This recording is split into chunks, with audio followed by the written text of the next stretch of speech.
Hello दोस्तों, horror tales stories में आपका फिर से स्वागत है।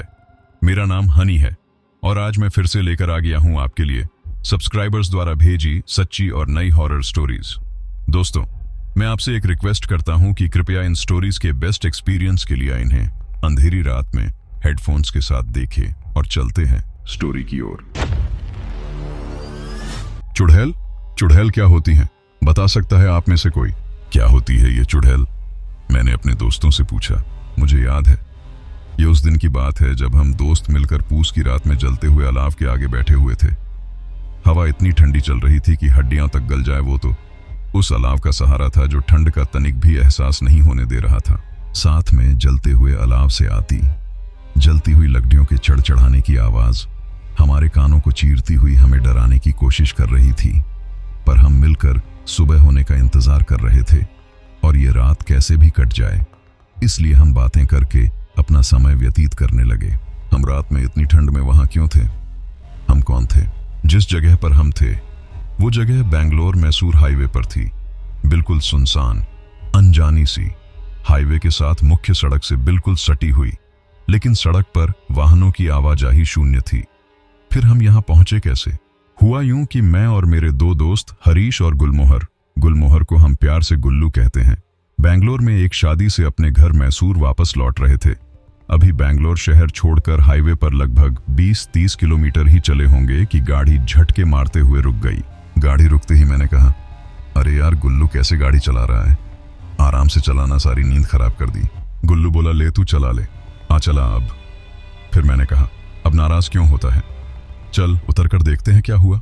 पता नहीं यार, ऐसा लगा कि कोई हवा का झोंका गाड़ी से आके टकराया हो, इसलिए हड़बड़ी में गाड़ी रोक दी।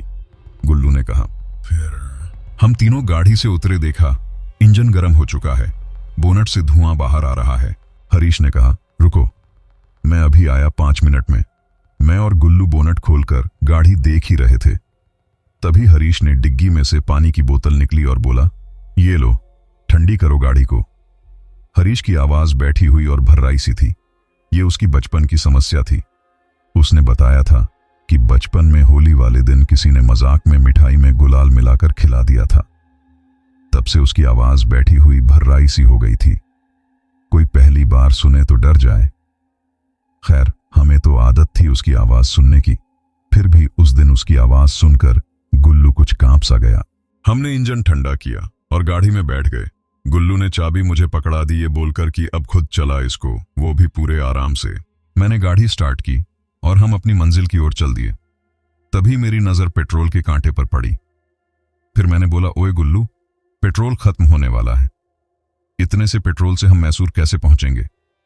उसने कहा, अरे पहुंच जाएंगे, रास्ते में भरवा लेंगे। सड़क पर बहुत अंधेरा था, गाड़ी चलाना मुश्किल हो रहा था। पूस की रात थी तो धुंध भी हो रही थी। आगे जाकर हाईवे 2 हिस्सों में बंट गया। मैंने पूछा, गुल्लू कौन सा रास्ता पकड़ना है? वो देख, उस पर लिखा है मैसूर बाईपास, उस पर ले ले, पेट्रोल भी कम है, जल्दी पहुंच जाएंगे। दूसरे रास्ते पर बहुत भीड़ है, सब दूसरे रास्ते से ही जा रहे हैं, हम शॉर्टकट चलते हैं, हरीश ने कहा। मैंने कहा, देख ले भाई, कोई नहीं जा रहा है वहां से, कहीं कोई मुसीबत ना आ जाए। गुल्लू हंसने लगा, बोला, अरे कोई भूत प्रेत नहीं आएगा, क्यों डरता? हरीश है ना अपने साथ, इसकी आवाज से अच्छे अच्छे भूत प्रेत डर कर भाग जाएंगे। और फिर हम तीनों जोर से हंसने लगे और मैंने गाड़ी बाएं पास की तरफ मोड़ ली। अभी कुछ 10-20 किलोमीटर ही चले होंगे कि गाड़ी फिर झटके मारकर रुक गई। गुल्लू बोला, अब क्या हुआ? चलाना आराम से। मैंने बोला, होना क्या है? पेट्रोल खत्म। ये हरीश के काम ऐसे ही होते हैं। इसको बोला था पेट्रोल डलवा कर लाना गाड़ी में, ऐसे ही ले आया होगा। हरीश अपनी बैठी हुई भर्राई सी आवाज में बोला, अरे देर हो रही थी इसलिए जैसी थी वैसी ले आया। अब उतरो नीचे और धक्का लगाओ, देखते हैं आगे कोई पेट्रोल पंप मिल जाए तो। अब हम में से बारी बारी एक आदमी स्टीयरिंग पर बैठता और बाकी दोनों धक्का लगाते। ऐसे चलते चलते हमने देखा कि सड़क के बीचों बीच एक बहुत विशालकाय बरगद का पेड़ है। वो सड़क के बिल्कुल बीच में है और उसके चारों तरफ बड़ा सा चबूतरा बना रखा है। वहीं से बगल से एक संकरा सा रास्ता दे रखा है जिसमें से बहुत मुश्किल से एक बार में एक गाड़ी निकल पाए। बरगद की बड़ी बड़ी लताएं नीचे लटकती हुई किसी के होने का एहसास करा रही थीं। डर से हम तीनों के होश उड़ रहे थे। जैसे जैसे हम उस बरगद के पेड़ की तरफ बरच रहे थे, हमारी धड़कन बढ़ती जा रही थी। यूं लग रहा था कि वो पेड़ हमें ही देख रहा है और हमारी ओर बरहा चला आ रहा है। ऐसा लग रहा था कि मानो उस पर लताएं नहीं, कई सारे कटे हुए पैर लटक रहे हैं। हम सहमे सहमे से आगे बढ़ते गए और हमारे दिमाग में ये बात भी चल रही थी कि ये पेड़ सड़क के बीचों बीच क्यों है, सड़क बनाते समय इसको हटाया क्यों नहीं गया। खैर, अब हम बिल्कुल पेड़ के बगल से गुजर रहे थे। सहसा ही मेरी दृष्टि पेड़ के चबूतरे पर रखी भगवान की तस्वीरों पर पड़ी और सब समझ आ गया कि जरूर ये पेड़ भूतिया पेड़ होगा, इसलिए इसको काट नहीं पाए और लोगों ने खुद को बचाने के लिए पेड़ को लाल डोरे से बांध दिया था। भगवान की तस्वीर रख दी थी। शायद तभी वो पेड़ हमें सिर्फ घूर कर देखता रह गया, कुछ कर नहीं पाया। वही पेड़ के तने पर कुछ अक्षर उभरे हुए थे। शायद वहां की स्थानीय भाषा में कुछ लिखा था जो मुझे समझ नहीं आ रहा था, लेकिन अक्षरों की वो आकृति मेरे दिमाग में बैठ चुकी थी। हम थोड़ा और आगे बढ़े तो एक उजड़ी हुई वीरान बस्ती दिखाई दी। ऐसा लग रहा था जैसे हम किसी कब्रिस्तान से गुजर रहे हों। रात का सन्नाटा, सुनसान सड़क, सिर्फ हम तीन दोस्त। पूस की ठंडी रात में भी हमारे पसीने छूट रहे थे। यहां भी हर जगह वही अक्षर आकृतियां बनी हुई थीं। और एक बात और, काफी देर से हमें एक अजीब सी गंध का एहसास हो रहा था। पता नहीं क्या था वो सब। ऐसे ही चलते चलते हम काफी दूर आ चुके थे। लगभग 4-5 किलोमीटर धक्का लगाने के बाद हम तीनों थक चुके थे। हमने सोचा गाड़ी में बैठकर आराम करते हैं और तीनों गाड़ी में बैठ गए। ठंड बहुत थी। पूरी गाड़ी बंद करने के बाद भी कंपी नहीं रुक रही थी। तभी हरीश बोला, चलो बाहर अलाव जलाकर आग सेंकते हैं, ऐसे तो गाड़ी में कुल्फी जम जाएगी हमारी। रात काफी हो चुकी थी। करीब 12 से 1 बजे के बीच का वक्त रहा होगा। हम गाड़ी से बाहर निकले, सड़क से नीचे उतरकर एक कोने में जगह ढूंढी, फिर लकड़ियां इकट्ठी की और अलाव जलाया। गुल्लू ने अपने लाइटर से 2-4 बूंद पेट्रोल लकड़ियों पर डाला और उसी लाइटर से आग लगा दी और हम आग सेंकने लगे और हमने गप्पे मारना शुरू कर दिया। वही थोड़ी दूरी पर एक टूटी हुई दीवार थी। उसका दरवाजा भी अब जर्जर हो चुका था। धुंध बहुत थी तो कुछ साफ दिख नहीं रहा था। दीवार पर वही की लोकल भाषा में कुछ लिखा था। मैंने गुल्लू को बोला, क्या लिखा है, पढ़ना जरा। गुल्लू वहां की लोकल भाषा जानता था। उसने पढ़ने का प्रयास किया। ना ना ना ब ब अरे छोड़ो ना, हमें क्या करना है। कुछ भी लिखा हो, एक तो धुंध, ऊपर से दीवार पर जमी धूल, कुछ समझ नहीं आ रहा। गुल्लू बोला। और फिर हमारा पूरा ध्यान अलाव पर था। उससे अच्छी गर्मी मिल रही थी। ठंड का आभास खत्म हो चुका था। हमने काफी लकड़ियां जोड़ डाच ली थी जलाने के लिए। इससे आग काफी तेज थी। हम बातें कर ही रहे थे, तभी मेरे दिमाग में एक जिज्ञासा जागी। मैंने सोचा, चलो पूछता हूं, चुड़ैल, चुड़ैल क्या होती है? बता सकता है तुम में से कोई क्या होती है यह चुड़ैल? मैंने अपने दोस्तों से पूछा। दोनों एकदम सन्न रह गए, जैसे मैंने पता नहीं क्या पूछ लिया।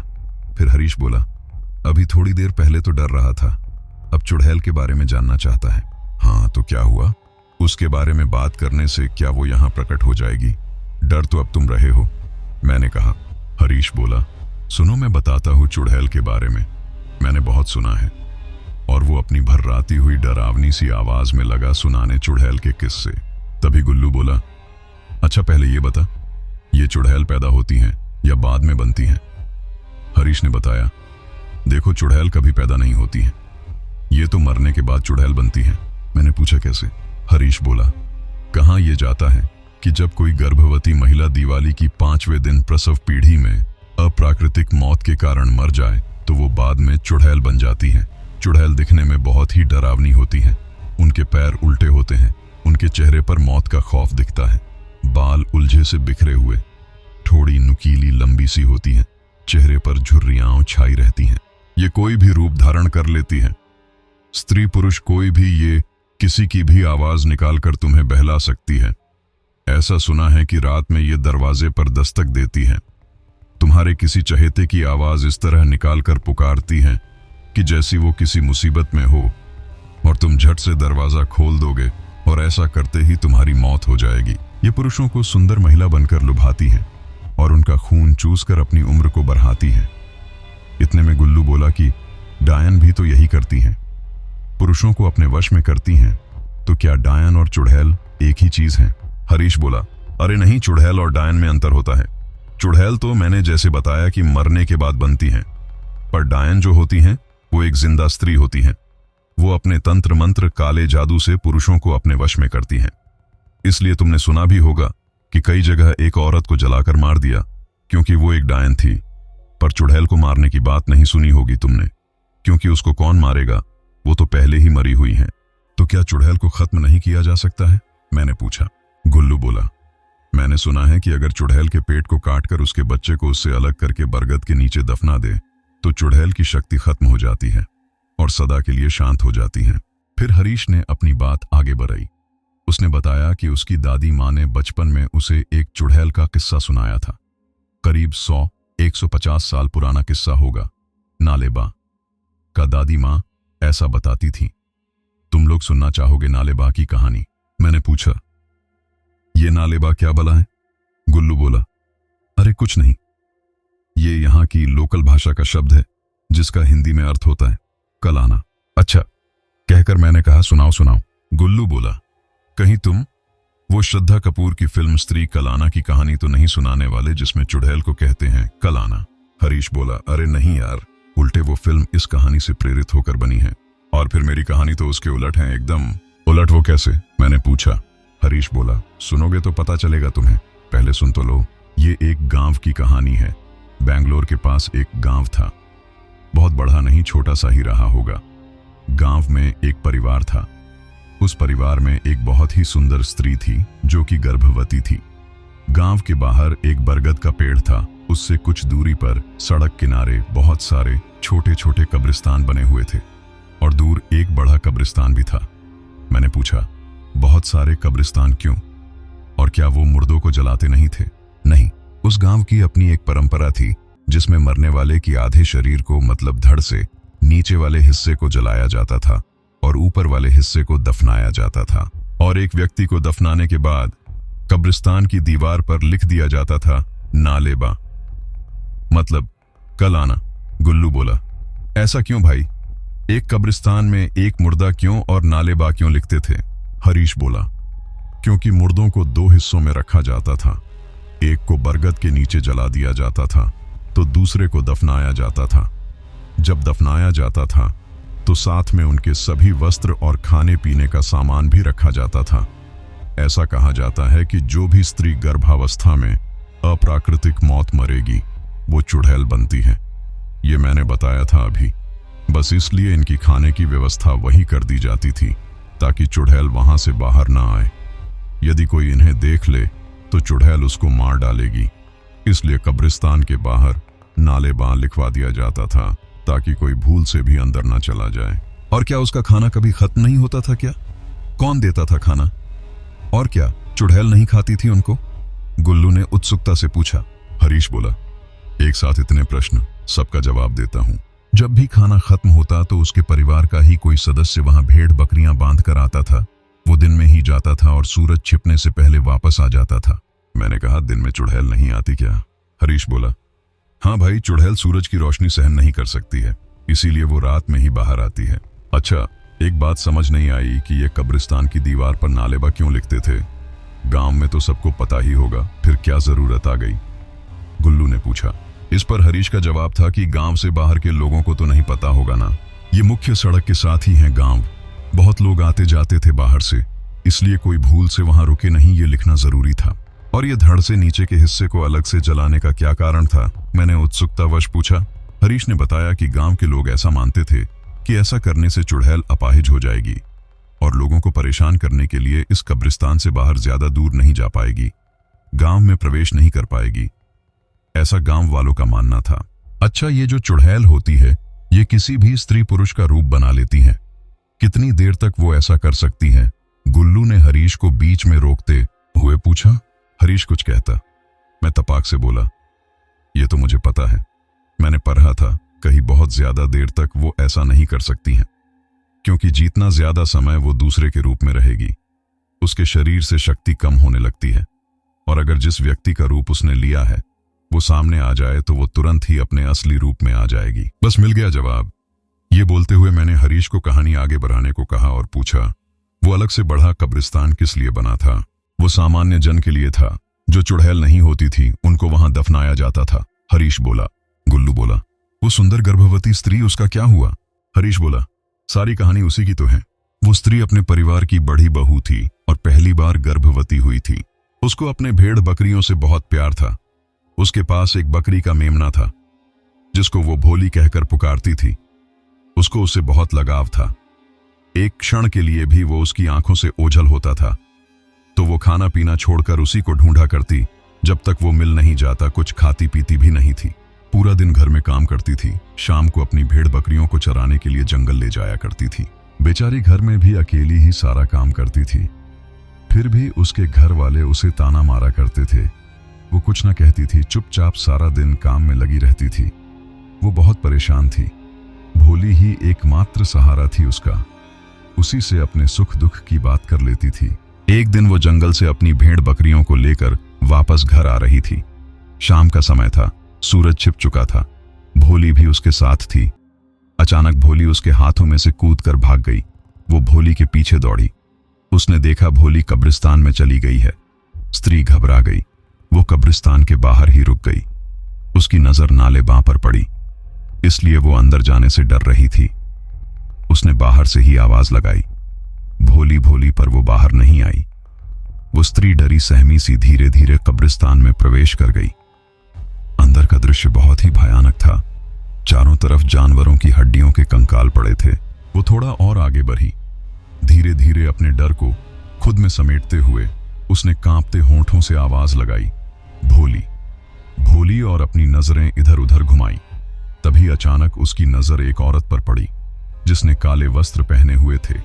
बिखरे हुए बाल थे उसके। चारों ओर खून बह रहा था। वो वहां जमीन पर बैठी हुई कुछ खा रही थी। उसके चबाने की आवाज गूंज रही थी। वह स्त्री उसको देखकर बहुत ज्यादा सहम गई थी। उसके शरीर से पसीना छूट रहा था। वो डर से थर थर कांप रही थी। फिर भी उसने डरते डरते आवाज दी, भोली भोली।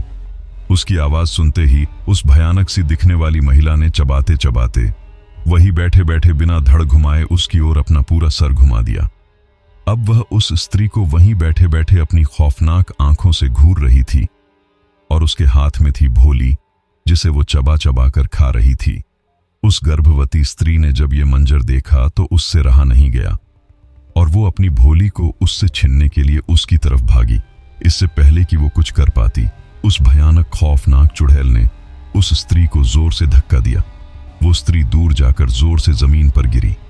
उसके पेट में जो बच्चा था उसने तुरंत ही दम तोड़ दिया।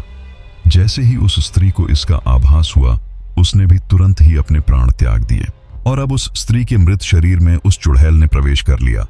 अब वो चुड़ैल शक्तिशाली हो चुकी थी क्योंकि अब कब्रिस्तान के बाहर जा सकती थी, गांव में भी प्रवेश कर सकती थी क्योंकि उसे अब पूरा शरीर मिल चुका था चलने फिरने के लिए। धीरे धीरे उस चुड़ैल का आतंक बढ़ता गया। उसने सभी कब्रिस्तान की चुड़ैलों को भी खुद में मिला लिया और उसकी शक्ति बहुत अधिक बढ़ चुकी थी। गांव की स्थिति खराब होने लगी थी। आलम यह था, जो भी पुरुष अकेला सोता था वो अगली सुबह अपने बिस्तर से गायब मिलता था। कुछ घटनाएं तो ऐसी हुई कि चुड़ैल रात में जाती आवाज लगाती। जो भी पुरुष दरवाजा खोलता उसको साथ लेकर हवा बन गायब हो जाती। धीरे धीरे गांव में पुरुषों की संख्या कम होने लगी। फिर लोगों ने इसका उपाय ढूंढने की कोशिश की और इसका उनको वही एक उपाय सूझा जो उन्होंने कब्रिस्तान के लिए सोचा था, और वह उपाय था कि सबने अपने दरवाजों पर लाल स्याही से लिख दिया था, नालेबा, अर्थात कल आना। ऐसा करने से यह फायदा हुआ कि जब भी चुड़ैल किसी के घर आती और उसके घर के बाहर ही नालेबा लिखा हुआ पाती तो वापस चली जाती और फिर अगले दिन आती और फिर वही नालेबा लिखा पाती और वापस चली जाती है। इस तरह यह क्रम चलता रहता और लोग अपने घर में सुरक्षित रहते हैं। परंतु ऐसा करने से उनकी दिनचर्या पर असर पड़ने लगा। वो डरे सहमे से रहने लगे। घर से बाहर निकलना उनके लिए दूभर था। रात को उन्हें किसी भी कार्य के लिए बाहर जाना हो तो वह नहीं जा सकते थे। धीरे धीरे सभी लोगों ने उस गांव से पलायन शुरू कर दिया और वह गांव धीरे धीरे खाली हो गया। कहते हैं कि वो गांव अभी भी हैं और वह चुड़ैल भी अभी भी हैं। उस चुड़ैल का दायरा बहुत बढ़ा चुका है। वह आते जाते लोगों को परेशान करती हैं, उन्हें डराती हैं और पुरुषों को तो वह अपने साथ लेकर गायब हो जाती हैं। अब वह चुड़ैल सिर्फ कुछ कब्रिस्तान या गांव तक सीमित नहीं है, बल्कि उस गांव से लगी हुई मुख्य सड़क पर वह सुनसान रातों में भटकती रहती हैं और अपने शिकार की तलाश में लोगों को उस कब्रिस्तान तक लेकर आती हैं। वह कोई भी रूप धारण कर सकती हैं। वह किसी स्त्री का या किसी पुरुष का जिस प्रकार संभव हो उसी रूप में लोगों को अपने पास लेकर आती है और उनका भक्षण करती है। ऐसा करने से उसकी शक्ति और ज्यादा बढ़ जाती है। अब वह सिर्फ जानवर भेड़ बकरियां नहीं खाती, बल्कि अब वह इंसानों को खाती है। कहते हैं कि वह खंडहर हो चुका गांव, कब्रिस्तान और चुड़ैलों का साया अभी भी बेंगलोर मैसूर हाईवे पर मौजूद है। सरकार ने उस गांव से निकलने वाली सड़क का कायाकल्प किया, उसको नए सिरे से बनाया।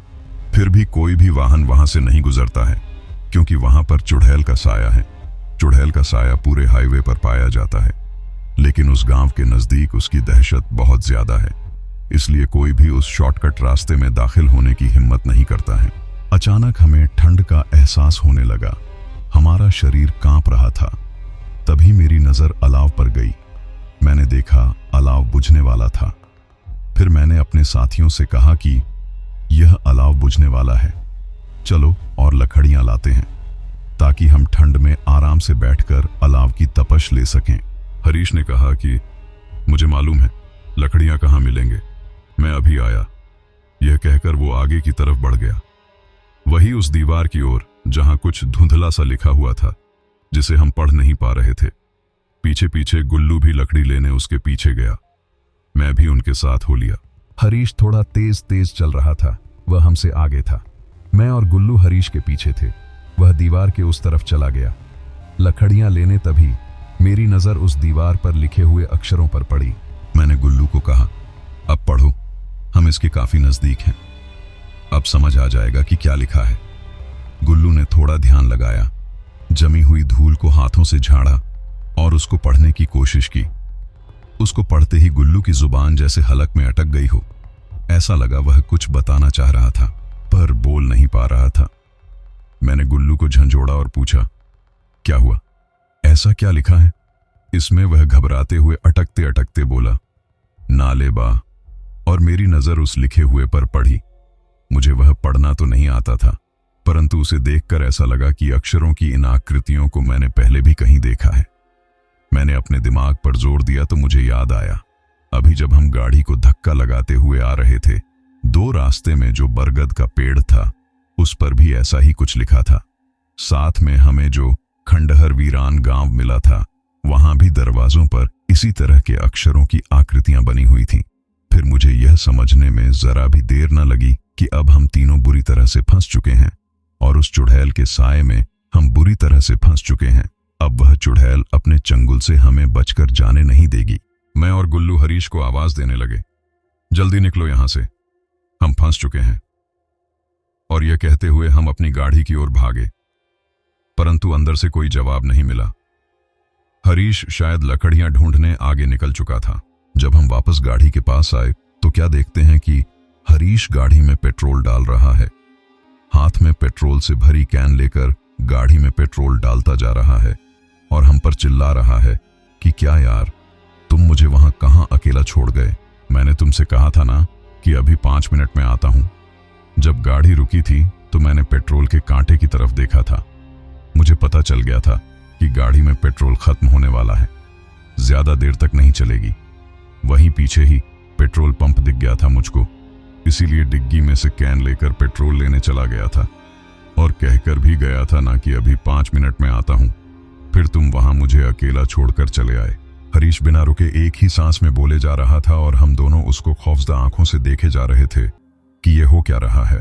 हरीश बोलता ही जा रहा था, कितनी मुश्किलों से तुम्हें ढूंढा है तुम्हारा, किसी का फोन भी नहीं लग रहा था, कब से पैदल चल रहा हूं। एक व्यक्ति से लिफ्ट मांगी थी, फिर बाईपास के नजदीक आकर वहां कुछ लोगों से पूछा, गाड़ी का नंबर बताया कि इस नंबर की गाड़ी किस तरफ गई है। उन्होंने बताया कि बाईपास पर गई है। मैंने जिससे लिफ्ट ली थी उससे बाईपास पर जाने से मना कर दिया, बोला कि मुझे नहीं मरना वहां जाकर। ये कहकर उसने बाईपास के पास छोड़ दिया। मैं तब से यहां तुम्हें ढूंढता हुआ पैदल पैदल आ रहा हूं। उसने पेट्रोल टैंक बंद किया और कैन को डिग्गी में रखा और बोला, अब ऐसे देख क्या रहे हो, चलो बैठो गाड़ी में, घर नहीं चलना क्या? हम स्तब्ध से हरीश की ओर आश्चर्यचकित होकर देख रहे थे। तभी पीछे से एक व्यक्ति आवाज लगाता हुआ हमारी ओर आया। अरे देखो भाइयों, मैं लकड़ियां ले आया। हमने पलट कर देखा तो हरीश लकड़ियां लेकर हमारी ओर आ रहा था। हम थर थर कांप रहे थे, हमारे साथ दांत किटकिटा रहे थे। इस ठंड में भी हमारे शरीर से पसीना पानी की तरह बह रहा था। कुछ समझ नहीं आ रहा था, यह हो क्या रहा है? इधर भी हरीश, उधर भी हरीश, कौन सही कौन गलत? हम किस माया जाल में फंस गए हैं? जैसे ही लकड़ियां लिए हुए हरीश हमारे नजदीक आया तो उसकी नजर हमारे साथ खड़े हरीश पर पड़ी और दोनों की आंखें आपस में टकराई और तुरंत ही लकड़ी लिए हुए हरीश के हाथों से लकड़ियां जमीन पर गिर गईं और एक तेज हवा का झोंका आया और वो हरीश अब एक भयानक हंसी वाली चुड़ैल में तब्दील हो चुका था। उसके बिखरे हुए बड़े बड़े बाल, आंखों से टपकता हुआ खून, चेहरे पर झुर्रियां और नुकीली ठुड़ी देखकर हमें समझने में जरा भी देर न लगी कि यह तो वही चुड़ैल है जिसका इस गांव और हाईवे पर साया मंडराता रहता है। अब हमें उससे बचकर निकलना था, परंतु वो चुड़ैल बहुत ही शक्तिशाली थी। उससे बच पाना बहुत मुश्किल था। वह हमारी ओर बढ़ने लगी और हम उससे खुद को बचाने का प्रयास करने लगे। उसने हम पर जानलेवा हमला किया। जैसे तैसे हमने अपनी जान बचाई और हम तीनों अलग अलग दिशा की ओर भागे। फिर मुझे गुल्लू की बताई हुई वह बात याद आ गई कि अगर चुड़ैल के पेट को काटकर बच्चे को बरगद के नीचे दफना दिया जाए तो उसकी शक्ति का असर खत्म हो सकता है और वह हमेशा के लिए शांत हो जाएगी। पर यह करना बहुत मुश्किल था। इसके लिए हमें कब्रिस्तान के अंदर जाना था और उस स्त्री के पेट को काटकर वहां से बच्चे को निकालकर दूर उस बरगद के नीचे दफनाना था। यह कार्य बहुत कठिन था। चुड़ैल हमें ढूंढ रही थी और हम उससे छिपते हुए कब्रिस्तान में प्रवेश कर गए। वहां हमने उस महिला की लाश को देखा। वह लगभग गल चुकी थी और उसमें कंकाल के अलावा कुछ नहीं बचा था। हमने देखा उसके पेट वाले हिस्से पर छोटा सा कंकाल है। वह निश्चित ही उसका मरा हुआ बच्चा होगा। हमने उसे उठा लिया। उसके बच्चे को उठाते ही वह चुड़ैल बहुत ही विकराल हो गई और भयानक तरीके से हम पर हमले करने लगी। हम उसके हमले से बचने का लगातार प्रयास करते रहे और बचते बचाते जैसे तैसे डरते हुए हम बरगद के नीचे पहुंचे और बरगद के पास जाकर हमने तुरंत उसके बच्चे को दफनाने का प्रयास किया, परंतु बरगद पर लटक रहे कटे हुए पैर हमारे काम में बाधा बन रहे थे और वह हमें लगातार परेशान कर रहे थे और हमें यह काम नहीं करने दे रहे थे। फिर मैंने हनुमान चालीसा का पाठ शुरू किया और हनुमान चालीसा के असर से कटे हुए पैर शांत हो गए। गुल्लू ने फटाफट गड्ढा खोदा और हरीश ने उसे दफना दिया। उसके दफन होते ही एक भयानक चीख हमें सुनाई दी और देखा हवा में चारों तरफ चुड़ैलें मंडराने लगी। वह सब कब्रिस्तान के बाहर थी, क्योंकि जो चुड़ैलें थीं वह उस औरत के द्वारा आपस में जुड़ी हुई थीं। अब हमने बच्चे को दफना दिया था तो उस औरत की आत्मा को मुक्ति मिल चुकी थी और इस कारण से सभी चुड़ैल औरत के शरीर से बाहर निकलकर चारों तरफ आसमान में फैल चुकी थी। अब बचना हमारे लिए और मुश्किल लगने लगा था। हम सबको काफी छोटे आ चुकी थी। हम लहूलुहान हो चुके थे। अब तो सिर्फ वहां से भागकर ही जान बचाई जा सकती थी, परंतु भागकर भी कैसे? क्या तरीका हो भागने का? हमने सोचा। थोड़ी देर बाद मुझे कुछ सूझा कि हम लहूलुहान तो पहले से ही हो चुके थे। हम नहीं चाहते थे कि हमारा और खून बहे और हम इन चुड़ैलों का भोजन बन जाएं। यही सोचते हुए मैंने अपनी उंगली से बहते हुए खून से कार के पिछले शीशे पर अक्षरों की उन्हें आकृतियों को बना दिया, जिनका अर्थ होता है नालेबा। हरीश ने गाड़ी स्टार्ट की और हम तीनों उसमें बैठकर वहां से भाग निकले। चुड़ैलें हमारे पीछे आई, परंतु उन्होंने गाड़ी के पीछे नालेबा लिखा हुआ देखा और वहीं रुक गई। वो वहीं रुक गई और हम वहां से सही सलामत वापस अपने घर पहुंच गए। दूसरी कहानी। रात के करीब 2:30 बज रहे होंगे। नाइट शिफ्ट करने के बाद मैं पैदल ऑफिस से घर की ओर लौट रहा था। वाहन न होने के कारण बीते 1-1.5 साल से महानगर की सूनी ब्यावान और लंबी सड़कें हमसाया बनकर मेरे साथ चलती रही हैं। बाप रे, इतनी लंबी लंबी और भूतियां सड़कें खत्म होने का नाम ही नहीं लेती। बस चलती रहती हैं, रुकने का नाम ही नहीं लेती। कहीं ऐसा घनघोर अंधेरा कि पैर कहां पड़ रहे हैं पता ही न चले, तो कहीं खंभों की लाइट से फूटते सफेद झिलमिलाते प्रकाश में नहाती सड़कों की खूबसूरती देखते ही बनती है। रोजाना का रूटीन होने के कारण अब इन सूनी और अंधेरी सड़कों से डर नहीं लगता। इन्हीं सूने और ब्याहवान रास्तों पर दिन भर इतना हैवी ट्रैफिक और चहल पहल रहती है कि एक कदम पैदल चलना भी दूभर हो जाए। मई की बेरहम गर्मी, माथे से चुहता पसीना और ऐसे में अचानक हल्की हल्की ठंडी चलने लगे। माथे के पसीने से टकराती ठंडी हवा कितनी शीतलता प्रदान करती है। ऐसे में कौन बेवकूफ होगा जिसका मन गुनगुनाने को नहीं करेगा। गुनगुनाते हुआ मैं आगे बढ़ ही रहा था कि अचानक आंखें एक जगह पर जाकर ठिठक गईं। सड़क किनारे एक सभ्य सी अधेड़ महिला खड़ी दिखाई दी। करीब 100-125 फीट की दूरी रही होगी। कंधे पर छोटा सा बैग लटका था, वहीं पैरों के पास भी एक ब्रीफकेस जमीन पर रखा दिखाई दिया। सफेद प्रिंट वाली साड़ी से जिस करीने से उसने अपना सिर ढक रखा था, उससे तो वो किसी भले घर की ही गृहिणी ही लग रही थी। लेकिन इतनी रात गए, वो भी शहर के भीतर से गुजरने वाले हाईवे पर, कुछ अजीब सा लगा। हो सकता है मायके या ससुराल वालों ने बस में बिठा दिया हो और किसी कारण बस लेट होने पर महिला को देर रात यहां उतरना पड़ा हो। शायद उसका घर यहीं कहीं आसपास ही होगा, या फिर शायद सवारी ऑटो या रिक्शे का इंतजार कर रही हो।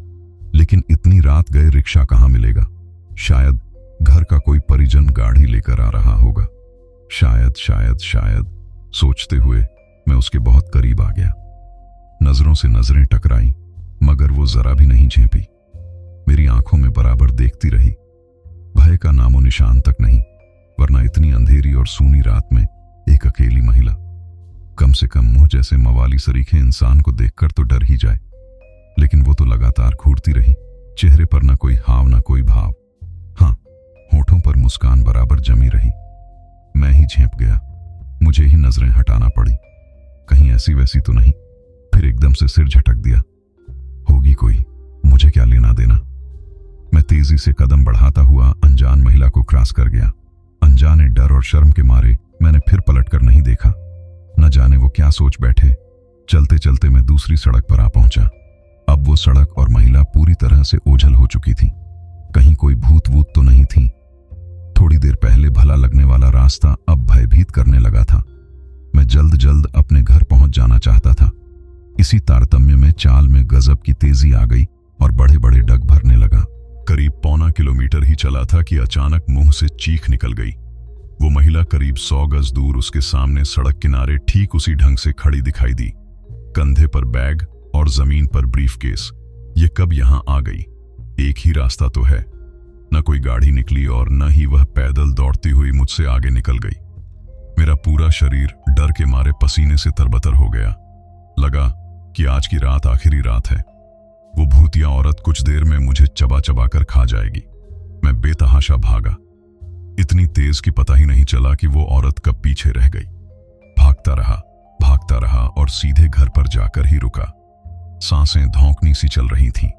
घर के बाहर ही कुछ पल खंडा रहकर अपनी सांसों पर कंट्रोल किया। अगले दिन शाम करीब 5 बजे ऑफिस पहुंच गया। एक बुजुर्ग कर्मचारी को रात का सारा घटनाक्रम सुना डाला। हंसते हुए बोले, नूर चचा, अरे कहीं बुछड़ खाने के पास की बात नहीं कर रहा? बुछड़ खाने?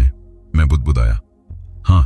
हाँ, बुछड़ खाने, स्लैटर हाउस, जहां जानवर कटते हैं। बेटा, वो सड़क बहुत खतरनाक है, बहुत हादसे होते हैं वहां। तेज रफ्तार बड़ी गाड़ियों ने बहुत सारे लोगों को कुचला है। सुना है कि कई साल बस का इंतजार कर रही एक औरत को भी एक ट्रक ने रौंद डाला था। तुझे ही नहीं, बहुत सारे लोगों को दिख चुकी है। लेकिन बेटा, भली औरत की रूह लगती है, कभी किसी को नुकसान नहीं पहुंचाती। मैं हैरान था और परेशान भी। अब कैसे निकलूंगा उस रास्ते से रात में पैदल? और एक आत्मा, औरत की रूह से आमना सामना हुआ है मेरा, वो भी भली औरत की रूह। तो दोस्तों, आपको मेरी ये वीडियो कैसी लगी आप हमें कमेंट करके जरूर बताएं। और अगर आपको भी अपना कोई एक्सपीरियंस हमारे साथ शेयर करना हो तो डिस्क्रिप्शन में दिए गए हमारे व्हाट्सएप नंबर या हमारे Instagram account horror tales stories पर भेज सकते हैं। और हाँ दोस्तों, हमारी वीडियो को लाइक शेयर करें, जिससे हमें मोटिवेशन मिलती है। और ऐसी और कहानियों के लिए हमारा चैनल हॉरर टेल्स स्टोरीज को सब्सक्राइब करें। धन्यवाद।